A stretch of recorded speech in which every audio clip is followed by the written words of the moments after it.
সুপ্রিয় দর্শক, এটিএন বাংলা নিয়মিত আইন বিষয়ক আলোচনা অনুষ্ঠান ল অ্যান্ড অর্ডারে আপনাদেরকে স্বাগত জানাচ্ছি। আপনাদের সাথে আছি ব্যারিস্টার এইচ.এম. সঞ্জিত সিদ্দিকী। আজকে আমরা সমসাময়িক ঘটনাবলী নিয়ে আলোচনা করব। মূলত এই ঘটনাবলী আইনের আলোকে আলোচনা করা হবে। এই বিষয়গুলো নিয়ে আলোচনার জন্য আমাদের সাথে স্টুডিওতে রয়েছেন বাংলাদেশ সুপ্রিম কোর্টের আইনজীবী জনাব আবু হেনা রাজ্জাকী। আপনাকে আমাদের অনুষ্ঠানে আমন্ত্রণ জানাচ্ছি। আপনাদেরকে ধন্যবাদ। জি, সাম্প্রতিক সময়ে নারায়ণগঞ্জের রূপগঞ্জে হাশেম ফুডস অ্যান্ড বেভারেজ লিমিটেডের ফ্যাক্টরিতে 52 জন শ্রমিক অগ্নিকাণ্ডে মৃত্যুবরণ করেছে। 2010 সালে নিমতলি যে ট্র্যাজেডি হয়েছিল, তারপর থেকে আজকে 11 বছর পরে এই হাশেম ফুডসের ফ্যাক্টরিতে যে অগ্নিকাণ্ড হলো, প্রত্যেকটি অগ্নিকাণ্ডের ঘটনা কিন্তু আমাদেরকে শিক্ষা দিয়ে যাচ্ছে যে আমাদেরকে আর একটু সতর্ক হওয়া উচিত। এই অগ্নিকাণ্ডেরগুলোর দায়ভার আসলে কাদের নেওয়া উচিত? দেখেন, বাংলাদেশের দুর্ঘটনা তো নতুন কিছু না, এবং আমাদের দেশে যখন যে কোনো একটা ঘটনা ঘটে তারপর থেকে 5-7 দিন আপনি দেখবেন যে কী পরিমাণ তৎপর, মানে পৃথিবীতে আর কোনো কাজ নাই ওই একটা বিষয় ছাড়া। জাস্ট আফটার 7 days আর একটা ঘটনা ঘটার পর ওটার কবর। তো এইটা যারা ক্ষমতায় আছেন তাদের জন্য আমি বলবো ভাগ্য, যে একটা ঘটনার পর একটা ঘটনা ঘটলে আর একটা ধামাচাপা পড়ে যায়। It is their luck favour করতেছে আর কি, আমি মনে করি। আর এই যে মৃত্যুর ঘটনা, আগুন লেগে পড়া, বাংলাদেশ এটা কোনো সারপ্রাইজিং ঘটনা না। কয়েকদিন আগে একটা লঞ্চের দুর্ঘটনায় 34 জন মারা গেছে। সেই লঞ্চের নাকি পরে রং বদল হয়ে লঞ্চ চলে গেছে। লঞ্চটা সম্পর্কে ডিটেলস কিছু পাওয়াই যায় না, কার এটা, লঞ্চটা কার, আমার না আপনার না কার, XYZ কিছুই পাওয়া যায় নাই। এবং 34টা লোক মারা গেছে, এই জন্য কোনো আফসোস আমরা পাইনি। ইভেন নৌ পরিবহন মন্ত্রীর কোনো শোক পাই নাই, অন্য কারো শোক, মানে it's no feelings at all. আমি আপনাকে সিম্পলি বলবো, নো ফিলিংস অ্যাট অল। এগুলো টাচ করে না কাউকে, আমি বুকে হাত দিয়ে বলতেছি, টাচ করে না। করলে পরে একটা বিবৃতি পাইতাম। আরে 52 জন লোক মারা গেছে, তার আগে মসজিদে বিস্ফোরণ হয়েছে, তার আগে ওই যে মগবাজারে বিস্ফোরণ হলো, কিছুদিন আগে ওই যে বনানীতে হইলো, বনানীতে গিয়ে 18 তলা বিল্ডিংয়ে ওখানে গিয়ে আলাপ করতেছে মন্ত্রী মহোদয়রা গিয়ে যে বিল্ডিং 23 তলা হইলো কেমনে, 13 তলা বিল্ডিং আর লাগছে আগুন, আলাপ করে হইলো কেমনে। তো এই সমস্ত গপ্প মেরে তো লাভ নাই। তাহলে যে সরকারি সংস্থাগুলো রয়েছে তাদের আইনের আওতায় কিভাবে আনা সম্ভব? তাদেরকে আইনের আওতায় ওই সময়ের ঘটনা গাফিলতির কারণে এটা হচ্ছে। আমি বলি, যেমন ধরেন আপনি এই যে আমরা গৃহহীন থেকে গৃহ দিলাম, হ্যাঁ, তদন্ত হবে। আপনি তদন্ত হবে কেন?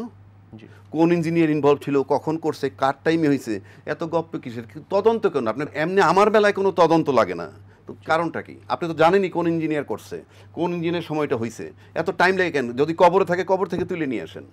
আশ্রয়ন প্রকল্পটি এখন যেটা আমি বলতেছিলাম, আপনার নারায়ণগঞ্জের যে ঘটনা, নারায়ণগঞ্জের ঘটনায় 52 জন মারা গেছে। কি আসে যায় 52 জন লোক মারা গেলে? আপনি ওই যে ঘটনায় যে একটা মামলা হয়েছিল, তখন ওই জজ সাহেব খালি বলতেছিল মেয়েটিকে খুঁজে বের করুন। পুলিশ রিপোর্ট হয় না, খালি বলে মেয়েটিকে খুঁজে বের করুন। এই করতে করতে পাইছে যে একটা মেয়েকে দেখতে গেছিল, দোতলায় দাঁড়ায় 4তলায় ছাদে বসে দাঁড়ায় দেখতে দেখতে সামনে গেছে, তারপরে পড়ে গেছে। জি, আপনি আইনজ্ঞ হিসেবে এটিকে কি আমরা অবহেলা নাকি হত্যাকাণ্ড হিসেবে বলতেছি? আপনি এখন খোঁজেন গিয়ে এই ব্যবসায়ী যারা এটা আগুন লাগছে কিভাবে, তাদেরকে গ্রেফতার করলেন কেন? সজীব গ্রুপের চেয়ারম্যান না, তাদেরকে গ্রেফতার করছেন, ফাইন কি তারা আগুন লাগাইছে? আপনার একটা জায়গা আসতে হবে যে তারা আগুন লাগাইছে। যদি তারা আগুন লাগাই থাকে, আপনাকে কংক্রিট বলতে হবে কেন লাগাইছে। তাহলে কি ব্যাংকের লোন মারার জন্যে, যে আমার লস হয়েছে, কিংবা ইন্স্যুরেন্সের টাকা পাওয়ার জন্যে? নাহলে তাদের গ্রেফতার করলেন কেন? আপনি গ্রেফতার করে যদি তাদেরকে কনফার্ম করতে না পারেন আগুনটা তারা লাগাইছে, গ্রেফতার করলেন কেন? 1 নম্বর। 2 নম্বর হলো, আপনি একটা ঘর যখন পুড়ে ছাই হয়ে যায়, আপনি তদন্তে কী পাবেন? কি গ্যাসের তেল লাগছে, না সিগারেটের তেল লাগছে, না বিদ্যুতে? সবই তো পুড়ে ছাই, সবই তো পুরো সারখার হয়ে গেছে। এটা সারা বিশ্বের কথা আমি জানি না, বাংলাদেশে এই বিশেষজ্ঞ নাই, একটা ভেগ টার্ম। তদন্ত করে একটা রিপোর্ট, তদন্তটা কী করবেন আপনি? সব তো পুরো ছাই, আগুনটা লাগলো কোত্থেকে? এবং তদন্ত কমিটিতে যারা আছে তাদের কে বিশেষজ্ঞ? এটা বস যিনি হয়েছেন তিনি কি বিশেষজ্ঞ? কেউ বিশেষজ্ঞ না, এটা জাস্ট আই ওয়াশ। আপনি দেখতে, এখন যদি ওই লোকগুলো আগুন লাগাই থাকে তাহলে তো ইন্টেনশন খুঁজতে হবে, motive and intention. Motive and ইন্টেনশনে ব্যাংক লোন আছে কিনা, তাহলে নিশ্চয়ই ব্যাংকে গিয়ে বলবে যে আমার তো সব পুড়ে গেছে, তুমি টাকা মৌকুফ করো। আবার ইন্স্যুরেন্স কোম্পানি বলবে ইন্স্যুরেন্স দাও। এখন যদি বলেন গেট লাগাই দিছি, লোক মারলো কেন? লোক যদি সব বের করে মাইরে থাকে তাহলে তো মানুষ ধরা পড়বে। তুমি লোক বের করে যখন মারছো, ইটস এ প্ল্যান। তাই নাও আমার কোশ্চেনটা হচ্ছে, আপনি যাদেরকে গ্রেপ্তার করছেন, অপরাধ হলে শাস্তি হইতেই হবে। আর যদি অপরাধী না হয়, আপনি এখন তদন্ত করে কি হবে, গ্যাসালয় বলে বিদ্যুতের দোষ, বিদ্যুতালয় বলে গ্যাসের দোষ, এই করতে করতে তাইরে নেন খালি। যেটা আমরা নারায়ণগঞ্জে মসজিদে যে কিছু হবে না, আপনি লিখে রাখতে পারেন, there will be no action at all. আর 2 নম্বর কথা হচ্ছে এই লোকগুলো যারা আমরা কিছু শিখছি না এই অবহেলা, এই যে ব্যবসায়ীগুলো পার্লামেন্টে 80% মেম্বার হলো, পার্লামেন্টের মেম্বার হলো ব্যবসায়ী, so he will be cooperated indirectly, be sure about it. আপনি দেখেন কিছু হয় না, কারণ আচ্ছা বলেন, এই বললাম, এর বেশি বলা সম্ভব না, ঘাড়ে মাথা একটা। জি, এই বিষয়টি থেকে আরেকটি বিষয় যেটি উদ্ভাবিত হচ্ছে সেটি হচ্ছে আমরা ঈদ আসলেই দেখি যে শ্রমিকদের বেতন ভাতা বকেয়া থাকছে এবং তারা তাদের বকেয়া বেতন ভাতার জন্য তারা আন্দোলন করে রাস্তা অবরোধ করছে। এবার কিন্তু আমরা দেখেছি যে এই করোনাকালে সরকার অনেক গার্মেন্টস মালিকদেরকে এবং যারা ক্ষুদ্র ব্যবসায়ী রয়েছেন বা মাঝারি ব্যবসায়ী রয়েছেন তাদেরকে অনেক ধরনের প্রণোদনা দিয়েছে। তারপরও কেন শ্রমিকদের বেতন ভাতা বকেয়া থাকছে? বর্তমান যে সরকার টানা 14 বছর ক্ষমতায়, জি, তার আগে ছিলেন 5 বছর বাদ দিয়ে, তার আগে 5 বছর, মোটামুটি 19 বছর ক্ষমতায়। আমি যদি 14 বছরও ধরি, এই 14 বছর আমরা দেখছি যে ব্যবসায়ী বান্ধব সরকার, বিভিন্ন সময় আমরা পত্রিকায় দেখছি ব্যবসায়ী বান্ধব সরকার। এই সরকারের সময় কিন্তু টানা 12 বছর তারা ব্যবসা করছে, 12.5 বছর, তারপরে 1.5 বছর যাবৎ করোনা। তো 12.5 বছর ব্যবসা করার পর আপনি 1 মাসের বেতনও না দিতে পাইরা প্রণোদনা চাইলেন। 12.5 বছর কি ব্যবসা করছেন? আপনি যদি 2-4 মাসের পয়সা দিতেন, তারপরে প্রণোদনা চাইতেন, তাহলে বুঝানো যাইতো। আপনি প্রথম মাসেই প্রণোদনা চাইলেন, আপনি সরকার কেন প্রণোদনা দিলেন, কারণটা কি? আপনার দুর্বলতাটা কোথায়? কি কারণে তাদেরকে 6 মাস ট্রায়াল দিতেন যে আমার সময় তো তোরা 12.5 বছরের ব্যবসা করছস, এই 12.5 বছরের ব্যবসাটা কোথায়? তার থেকে 4 মাস চালাও, তারপরে প্রণোদনা কারে দিচ্ছেন? কোটিপতি কোটি কোটি টাকা পাচ্ছে। তারপরে আপনি 30-40% গার্মেন্টসের শ্রমিক চাকরি গেল। আপনি কি একবার কৈফিয়ত চাইছেন যে আমি প্রণোদনা দিলাম তারপরে শ্রমিকের চাকরি গেল কেন? কই, কেউ তো কোনো প্রশ্ন করেন নাই। উপরন্তু আজকে দেখলাম কাদের মির্জা সাহেব ত্রাণ দিতে গিয়ে ঘুষি মারতেছে, পত্রিকায় আসছে। ত্রাণ দিতে গিয়ে একটা বৃদ্ধ বলছে শাড়িটা এই রংটা হয়তো হয়েছে, একটু চেঞ্জ করতে বলছে, তাকে ঘুষি দিয়ে সরাই দিচ্ছে। আমাকে বলেন, এই যে প্রণোদনা দিয়েছে আপনি ঈদের সময়, আপনি এমন কোনো ব্যবসায়ী যারা গভর্নমেন্টের প্রণোদনা নিচ্ছে কিংবা ব্যাংকের টাকা, তাদের কেউ বাংলাদেশে মার্কেটিং করেন, আমি বুকে হাত দিয়ে বলতে পারি, বাধ্য হয়ে বোধহয় ওই এবার থাকতে পারে করোনার কারণে, তাও অনেকে যাইতে পারে 14 দিন সিঙ্গাপুরে থাকবে, ইয়েতে আপনার কি বলে কোয়ারেন্টিন, লাগে 5 লাখ যাবে, নো ম্যাটার। এই সমস্ত লোকগুলি আর শ্রমিকদের বেতন দেয় না, এই সমস্ত লোকগুলো শ্রমিকের বেতন দেয়। আমি বুকে হাত দিয়ে বলতেছি, আমারও শ্রমিক আছে। কীরকম? আমার মানুষ ছোট, আমার শ্রমিক 5 জন। শ্রমিক বলতে কি, আমার কম্পিউটার অপারেটর, তো আমার receptionist, everybody is getting salary, সবাই তাদের বেতন পাচ্ছে। আপনারা দিতে পারছেন না কেন? কেন সরকার চার্জ করে না কেন? কৈফিয়তটা নিচ্ছে না কেন? আবার ব্যাংকের থেকে আপনি টাকা নিয়ে দিচ্ছেন 4% ইন্টারেস্টের, যার 2% দিবে গার্মেন্টস বা ব্যবসায়ী কমিউনিটি, 2% দিবে সরকার। কি কারণটা কি? এই টাকাতে এখান থেকে সরাই নিয়ে প্রতিরক্ষা সঞ্চয়পত্র কিনলে বহু টাকা পাওয়া যায়। আপনি আলোচনার শুরুতে বলছিলেন যে মাননীয় প্রধানমন্ত্রীর যে স্বপ্নের একটি প্রকল্প আছে, আশ্রয়ন প্রকল্প, এই প্রকল্পে যে অনিয়মগুলো হয়েছে, বিভিন্ন বাড়িগুলো, ঘরবাড়ি যে করা হয়েছে, এই ঘরবাড়িগুলো করার সময় খুবই নিম্নমানের উপাদান দিয়ে ঘরবাড়িগুলো করা হয়েছে। এই বিষয়টি নিয়ে আপনার কাছে জানতে চাচ্ছি যে ঘটনাটি যখন মিডিয়াতে আসলো, তারপরে মাননীয় প্রধানমন্ত্রীর দপ্তর থেকে একটি স্পেশাল টিম গিয়ে প্রত্যেকটি বাড়ি পর্যবেক্ষণ করছে, কিন্তু এই বিষয়টি নিয়ে এখানে একটি দুর্নীতির বিষয় চলে আসতেছে। দুর্নীতি দমন কমিশন কেন এখন এই বিষয়টি নিয়ে নিশ্চুপ? তাদের কাছ থেকে আমরা কেন, যারা এটার সাথে জড়িত, এই অনিয়মের সাথে জড়িত, তাদের বিরুদ্ধে কেন দ্রুত ব্যবস্থা নেওয়া হচ্ছে না? অনেকগুলো কথা এখানে আসে। প্রধানমন্ত্রীর স্বপ্ন ভঙ্গ যদি হয়, এরপরে তো তাকে 70 রাত মাটি নিচে তার লুকিয়ে থাকতে পারার কথা না। প্রধানমন্ত্রীর স্বপ্ন ভঙ্গ আমরা দেখে আসছি, বর্তমানে গত 12-14 বছর যাবত দেখে আসছি। আমাদের প্রধানমন্ত্রী যেখানে যেটা স্টেপ নিয়েছেন সেটাই সে করতে পারছেন সাকসেসফুলি। তো এখন প্রধানমন্ত্রীর স্বপ্ন ভঙ্গ করতেছে এই দেশের কর্মকর্তা কর্মচারীরাই, কারণ এই বিল্ডিংগুলো যখন করে এটার সাথে ইনভলভ কোনো ব্যক্তিগত লোক না। সেখানে তদন্ত হবে কেন? কেন অ্যাডভান্স তাদেরকে কাস্টডিতে নেওয়া হইল না? এটা কারা করছে, কার সময় হয়েছে, কোন ইঞ্জিনিয়ার ছিল, কোন সচিব ছিল, কিংবা কে ইনভলভ ছিল, সব সরকারের কাগজ কলমে আছে। আপনি এটা করার মানে কি? তাহলে আমাকে বুঝতে হবে যে প্রধানমন্ত্রী কি তাহলে এটার অ্যাকশন চান না? কিংবা প্রধানমন্ত্রী চাইলে হয় না কেন? এগুলো তো কনফিউজিং। আমরা প্রধানমন্ত্রী মূলত চাইলে হয় না কেন? আমার যে প্রশ্নটি ছিল যে দুর্নীতি দমন কমিশনের যে নিষ্ক্রিয়তা এই বিষয়ে, এই নিষ্ক্রিয়তাটা আমি তো সেটাই বলছি। প্রধানমন্ত্রীর স্বপ্নভঙ্গতে যদি দুর্নীতি দমন কমিশনও সাইলেন্ট থাকে, সে আগাইতে না পারে, তাহলে আমার কাছে তো প্রশ্ন এসে যায় যে প্রধানমন্ত্রীর কথা শুনতেছে না তারা, না কি? এই প্রশ্নটা ন্যাচারালি ব্যাপার। কিন্তু আমার তো মনে হয় এটা 2 মিনিট 2 দিনের ঘটনা, যে ওই সময় সম্পৃক্ত যারা যারা ছিল everybody will be caught, no question, তারপরে বাকি সব বেরোয় যাবে।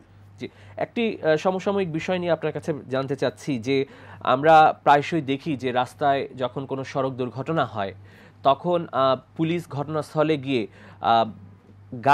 যে গাড়িটি দুর্ঘটনার সাথে জড়িত সে গাড়িটিকে জব্দ করে থানায় নিয়ে যাচ্ছে, এবং পরবর্তীতে গাড়িটি জব্দ করে থানায় নিয়ে গেলে বছরের পর বছর গাড়িটি থানায় এভাবে অবহেলায় ফেলিয়ে রাখা হয়।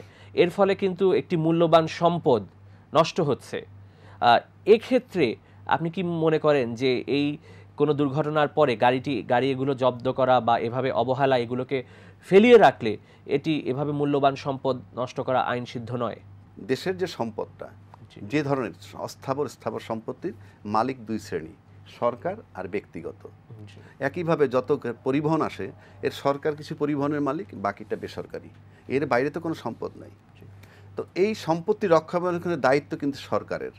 সেক্ষেত্রে সড়ক পরিবহন মন্ত্রী আছে, নৌ পরিবহন মন্ত্রী আছে, বিমান পরিবহন মন্ত্রী আছে, রেল মন্ত্রী আছে। এগুলো যদি পরিবহন খাতে আমি যাই, এগুলো সবগুলোর রক্ষণাবেক্ষণের দায়িত্ব কিন্তু তার। এখন আসেন সড়ক দুর্ঘটনা। ধরা যাক আমি গাড়ি চালায় যাচ্ছি, আমি গাড়ির মালিক না, বা আমার গাড়ি আমার ড্রাইভার চালায় যাচ্ছে, অ্যাক্সিডেন্ট করলো, কাল্পনিকভাবে আমি ধরে নিলাম, হাইপোথেটিক্যালি একটা লোক মারা গেল। মারা যাওয়ার পর পুলিশ আসলো, পুলিশ আসার পর আমার ড্রাইভারকে ধরতে পারে, ধরলো, না ধরতে পারলে পালায়ে গেল। পালায়ে জানলে এটা খুঁজে বের করার দায়িত্ব কিন্তু পুলিশের, আমার নয়। আমি যদি খুঁজে বের করি, আপনি বাসায় গিয়ে ঘুমান, বেতন নেবেন কেন? দায়িত্বটা আপনার। আমি কোঅপারেট করব, যদি আপনি চান আমি কোঅপারেট করব। যদি কনফার্ম করেন যে সে দোষ করছে, ঠিক আছে। তারপর আপনি গাড়িটা নিয়ে যাচ্ছেন থানায়। থানায় নিয়ে যাওয়ার পর আপনি এটাকে আইনি জটিলতায় ফেলে দিচ্ছেন, আবার মালিককে ডাকেন। মালিকের তো ডাকার প্রশ্নই ওঠে না, আপনি কেন ডাকবেন মালিককে? মালিক তো অ্যাক্সিডেন্ট করে নাই। মালিককে ডাকতে পারেন এই জন্য যে ভাই আপনার গাড়িটা আপনার জিম্বায় নিয়ে যান, এই জন্য আপনি রাখতে পারেন। ইনশাআল্লাহ তাআলা আমার জানা নাই যে কোনো লোক ডাকছে কিনা। দূরের থেকে মালিকের তদবির করতে হয়। এবং আইনি প্রক্রিয়ায় বাংলাদেশে কোনো গাড়ি বোধহয় আন্ডার হ্যান্ড 50,000 টাকার নিচে খরচ করে বের করতে পারে নাই, যেগুলো করছে। গেল একটা দিক। আর এই ধরনের অভিযোগ রয়েছে। হ্যাঁ, অভিযোগের। এখন আমার প্রশ্নটায় আসেন, আপনি যে আমার গাড়িটা আটকে রাখছেন, আমার গাড়ির অপরাধটাকে জানতে হবে আগে। আটকাবেন তো অপরাধকে, অপরাধীকে। এখন আমার গাড়িতে অ্যাক্সিডেন্ট করছে কিন্তু গাড়ি করে নাই, চালক। গাড়িটাকে চালক যেভাবে চালায় সেভাবে। আবার আসেন, আমার গাড়িতে হিরোইন মাদক টানছি আমি, গাড়িতে তো মাদক হাইটে ওঠে নাই, আমি উঠাইছি, তো গাড়িটার দোষ কি? আপনার গাড়িটা চুরি করে নিলাম আমি, সে চোরাই গিয়ে ধরা হইলো, ওই গাড়িটার দোষ কি? এই সম্পত্তিগুলো যদি আপনি আটকে রাখেন অনন্তকাল ধরে, এই নামে মামলার আলামত হিসাবে, যদি মামলার আলামত হিসেবে আটকে রাখেন, বছরের বছর বাংলাদেশে কয়েক লক্ষ কোটি টাকার গাড়ি নষ্ট হয়েছে এইভাবে। যদি আপনি বলেন আলামত হিসেবে রাখবেন, তাইলে যে লোকটা মারা গেল সড়ক দুর্ঘটনায়, সেও তো মামলার আলামত। তাকে দাফন করা হচ্ছে কেন? তাকে দাফনের অনুমতি আপনি দেন কেন? যে প্রক্রিয়া সম্পন্ন কইরে, যে প্রক্রিয়া সম্পন্ন করার পর তার অ্যাবসেন্সে বিচারটা করা যায়, সেই একইভাবে গাড়ির বেলায় সেই প্রক্রিয়া সম্পন্ন করে আপনি গাড়িটা দয়া করে ছেড়ে দেন না কেন? যিনি মালিক তার কাছে এটা আপনি দিতে বাধ্য, খালি আপনি দিতে বাধ্য। আপনি যদি বলেন আলামত, তাহলে যে বাড়িতে হত্যা হয় কিংবা যে মাঠে হত্যা হয়, মাঠ আর বাড়ি কি আলামত হিসাবে যায় আপনার কোর্টে? নাকি আপনি দরকার আপনি আসবেন, কোর্ট আসবে, এসে মাঠ দেখবে? আমার গাড়ি আমার বাসায় থাকবে। আবার যদি চোরাই গাড়ি হয়, আমার গাড়ি চুরি করছে, আপনি চোর সহ ধরছেন, আপনি আমার ভদ্রলোকের মতো ডেকে গাড়িটা আগে বুঝাই দিবেন। আপনি সমস্ত খোরা অজুহাত বাদ দেন। এখানে আইনমন্ত্রী বলছে আইন সংশোধন করবে, আইন সংশোধন করে ইম্যাটেরিয়াল, আইন সংশোধন করার প্রয়োজন নাই, আপনাদের ইচ্ছাটাকে সংশোধন করেন। জি, সাম্প্রতিক সময়ে আরেকটি বিষয় আলোচনায় এসেছে যে ডেস্টিনির চেয়ারম্যান রফিকুল আমিন, উনি হাসপাতালে বসে জুম মিটিং করেছে। D2 নামে একটি কোম্পানি উনি প্রতিষ্ঠা করতে চাচ্ছে। উনি হাসপাতালে কারাবন্দী থাকা অবস্থায় কিভাবে উনি ল্যাপটপ এবং মোবাইল ফোনের মাধ্যমে জুম মিটিং করলো? এই দায়ভার কি শুধু কারা কর্তৃপক্ষকে বহন করতে হবে, নাকি আপনি মনে করেন এর সাথে আরো অনেকে জড়িত রয়েছে? সারা বাংলাদেশের 10 লক্ষ চোরের লিস্ট আছে, থানায় যে মামলাগুলো আছে। 10 লক্ষ লোক যদি চুরি করে, সম্পত্তি যে চুরি করছে, কারো সম্পত্তির পরিমাণ 2000, কারো 2500, এইভাবে 10 লক্ষ চোরে চুরি করে যে পরিমাণ টাকা টোটালটা করছে, এটা সব একত্র করলো ডেস্টিনি একা যে চুরি করছে তার মতো টাকা হয় না। তাই মেহেরবানি করে আবারও আপনাদের এটিএন বাংলার মাধ্যমে বলতে 10 লক্ষ লোক ছেড়ে দেন সরকারের বলতে, কারণ ওরা খুব পেটের দায় করছে। কেউ 2000 টাকার সম্পদ, কেউ 1500 টাকার সম্পদ। আর ডেস্টিনির যার নামটা বললেন, আপনি তার সাথে কি আলাপ করেন, সে কি বলবে আপনাকে জানেন? আগে আমার মতো ডেস্টিনি হও, তাইলে বুঝবা কিভাবে জুম মিটিং করে। এটা এমন একটা দেশ, বাংলাদেশ হলো সব সম্ভবের দেশ, জুম মিটিং করে। তার ওখানে পর্যাপ্ত নিরাপত্তা ব্যবস্থা ছিল না? যে হাসপাতালে সব ছিল, সব ম্যানেজ। কারারক্ষী দেখে নাই কে নাকি তার মোবাইল কিনে দিয়েছে, পত্রিকায় দেখলাম। মোবাইলটা তার পকেটে গেল কেমনে? ওই গাড়ির মতো মোবাইল তো হাইটে হাইটে যায় নাই, কেউ না কেউ তাকে দিচ্ছে। তো কারারক্ষীরা কোথায়? কেন তাদের চাকরি যায় না? ডেস্টিনির মতো আপনি টাকা, আমি একটা কথা বলি, কিন্তু একটা জুম মিটিং যেটি উনি একাধিকবার করেছে, 4 থেকে 5 বার করেছে, কিছু আসে না। এটার পিছনে কি শুধু কারারক্ষীরা বাংলাদেশে থাকতে পারে, নাকি আরো কারো এখানে সব দেশেই দুইটা পাওয়ার কাজ করে, ইচ্ছার প্রতিফলন হতে পারে? দুইটা পাওয়ার কাজ করে, একটা হলো রাজনৈতিক পাওয়ার, একটা হলো টাকার পাওয়ার। এখন এই রাজনৈতিক পাওয়ার, টাকার পাওয়ারটা আপনি কিভাবে খাটাবেন, দ্যাট ইজ ইম্পর্টেন্ট। যে ফুলের উপরে ভ্রমরও বসে, মৌমাছিও বসে। ভ্রমর নেয় বিষ, মৌমাছি নেয় মধু। তো প্রশ্ন হচ্ছে, আমার দেশে এই দুইটা পাওয়ার আছে, টাকা এবং রাজনীতি। এই দুইটাই নেগেটিভ ফর্মে ব্যবহৃত হচ্ছে। পৃথিবীর সব দেশে এই দুইটা পাওয়ার কাজ করে। আপনি আমার দেশে টোটালটাই নেগেটিভ ফর্মে কাজ করে। আপনি কি করবেন? ইউ ক্যানট, কিচ্ছু করতে পারবেন না। I am giving you the judgement, nothing will take place. জি, আমরা অনেকদিন পরে একটি সুখবর পেয়েছি মাননীয় শিক্ষামন্ত্রীর কাছ থেকে, যে নভেম্বর ডিসেম্বরে এসএসসি এবং এইচএসসি পরীক্ষা অনুষ্ঠিত হবে। আপনি এর আগের অনুষ্ঠানে আমাদেরকে বলেছিলেন যে শিক্ষা কার্যক্রম এতদিন বন্ধ থাকা আসলে ঠিক নয়। এই বিষয়টি নিয়ে আপনার মতামত জানতে চাচ্ছি। আমার মত প্রথম হলো 14 মাসের টাকা ফেরত দিতে বলেন শিক্ষামন্ত্রী। আমার কাছ থেকে যে টাকাগুলো স্কুল নিছে 14 মাস, সেই টাকাটা ফেরত দিতে বলেন, তাইলে পরে I will be happy, number 1। Number 2 হচ্ছে, আপনার গত বছর আমাদেরকে অটো পাস দেওয়া হয়েছে, কিন্তু গত বছর অটো পাস দেওয়ারই আগেই কিন্তু ভার্চুয়াল ক্লাস শুরু হয়েছে, এবং all this were supported by the government. যে ইয়েস, তো ভার্চুয়ালি যদি আপনার অনলাইনে যদি স্কুল পরীক্ষা হয়, আপনি কেন বোর্ডের পরীক্ষাটা নেন নাই? অনলাইনে কেন নেন নাই পরীক্ষাটা? What was your problem? সুতরাং এইগুলি তো ইউ আর জেনারেশন গ্যাপ তৈরি করতেছেন। এই বাংলাদেশের লোক আমরাই বলবো আফটার 5 ইয়ার যখন চাকরি করতে আসবে, ও তুমি তো corona pass. This will be the word. কারণ এই দেশে নতুন নতুন ওয়ার্ড আবিষ্কার হয়, কিশোর গ্যাং, এই শব্দগুলো উৎপত্তি কিশোর গ্যাং। যখনই কিশোর গ্যাং বলে তখনই হিরো হইতে ইচ্ছা করে। তুমি তো করোনা পাস, আপনাদের করা উচিত না। সম্প্রতি সরকার 8 দিনের জন্য লকডাউন শিথিল করেছে, আপনি এই বিষয় নিয়ে অবগত রয়েছেন। কিন্তু এই শিথিল করার বিষয়ে করোনা বিষয়ক যে জাতীয় কমিটি রয়েছে, তারা গভীর উদ্বেগ প্রকাশ করেছে যে এই শিথিল করার মাধ্যমে তারা আসলে পরিস্থিতি আরও খারাপের দিকে যেতে পারে। আপনার মতামত জানতে চাচ্ছি। শুনেন, জাতীয় কমিটি, সরকারের কমিটি, প্রধানমন্ত্রীর কমিটি, প্রত্যেক কিন্তু আলাদা আলাদা অর্থ। জাতীয় কমিটি মত দিয়ে চলে যাবে, ওকে। সরকারের কমিটি মত দিয়ে যাবে, ওকে। প্রধানমন্ত্রীর কমিটি মত দিয়ে যাবে, ওকে।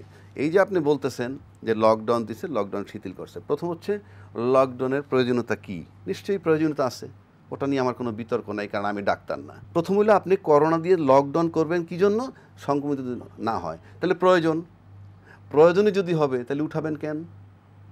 আপনি যদি মনে করেন করোনা সংক্রমিত হবে সেজন্য লকডাউন দিচ্ছি, তাহলে আপনি করোনা উঠাবেন কেন? লকডাউনটা কারণটা কি? আপনার তো লজিক দিতে হবে। লজিক যদি দেন যে বাড়িতে যাওয়ার জন্য, তাহলে তার বাড়িতে তো আপনার 3 দিনের মধ্যে যে গ্যাদারিংটা হবে, হ্যাঁ, 3 দিনে তো 3 কোটি লোকের মুভমেন্ট হবে, সেইটা আপনার সারা বছর ব্যাপী হোক না। আপনার প্রত্যেকটাই অযৌক্তিক, এবং কি কনফিউজিং আমার কাছে মনে হয়। যে আমি বুঝি না যে সাধারণ লোকের মাথায় যা আছে তাও তাদের অ্যাডভাইজারের মাথায় আছে কিনা। আমি যদি প্রয়োজন মনে করি, ডাক্তার যদি কাউকে বলে কমপ্লিট বেড রেস্ট 3 মান্থস, সে কি ওঠে? নাকি 15 দিন পর উঠবে যে 3 দিনে লেগে একটু ঘুরি? Bed rest is bed rest. তা আমি বলছি না, আমি বাংলাদেশের আবহাওয়ায়, বাংলাদেশের প্রেক্ষাপটে আমি লকডাউন আদৌ সমর্থন করি না।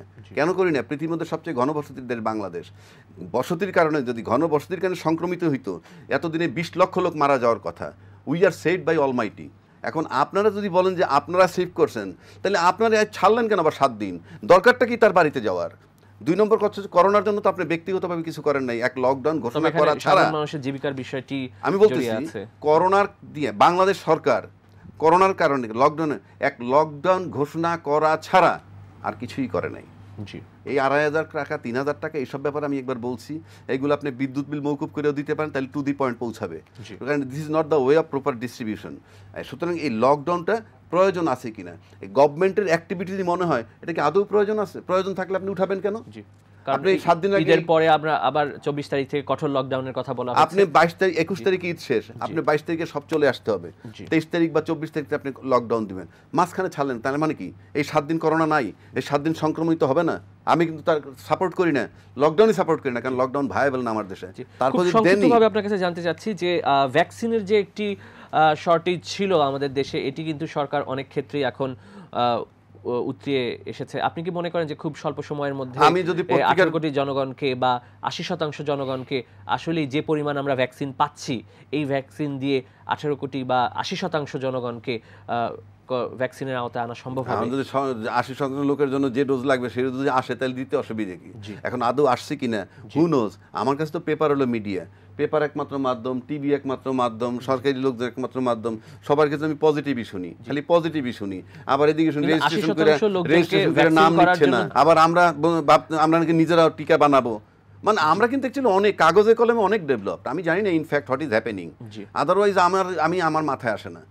আমি ইন্ডিয়া থেকে টিকা কিনলাম, সেটা এখনো আসলো না, ঠিক আছে আর আসবে না ধরে নিলাম। তো আমি বুঝি না করোনা ভ্যাকসিন, আমি বুঝি না। যদি আমি দেখি যে হ্যাঁ সবাই আমার মেয়ে পর্যন্ত এসে পৌঁছায়, তাহলে আমি বুঝবো যে হ্যাঁ আমার মেয়ে পর্যন্ত এসে পৌঁছায়, so everybody has got it. আমি টেবিলে বসি, নানান জায়গায় আলাপ করি, বহু লোক ডাটা এন্ট্রি করতেছে, নিচ্ছে না, নো ডোজ। তো আমি কি বলবো? জি, আপনাকে অনেক ধন্যবাদ স্টুডিওতে এসে আমাদেরকে সময় দেওয়ার জন্য। আপনাকেও ধন্যবাদ। সুপ্রিয় দর্শক, আমরা অনুষ্ঠানের শেষ পর্যায়ে চলে এসেছি। আপনাদের মূল্যবান মতামত আমাদেরকে চিঠি লিখে জানাতে পারেন এই ঠিকানায়। পরিচালক law and order, ATN Bangla, ওয়াসা ভবন, 2য় তলা, 98 কাজী নজরুল ইসলাম অ্যাভিনিউ, কারওয়ান বাজার, ঢাকা 1215। তাছাড়া আমাদের কাছে ইমেইল করতে পারেন l.orderatn@gmail.com। আগামী সপ্তাহে আইনের নতুন কোনো বিষয় নিয়ে আপনাদের সামনে উপস্থিত হব। সে পর্যন্ত ভালো থাকুন। খোদা হাফেজ।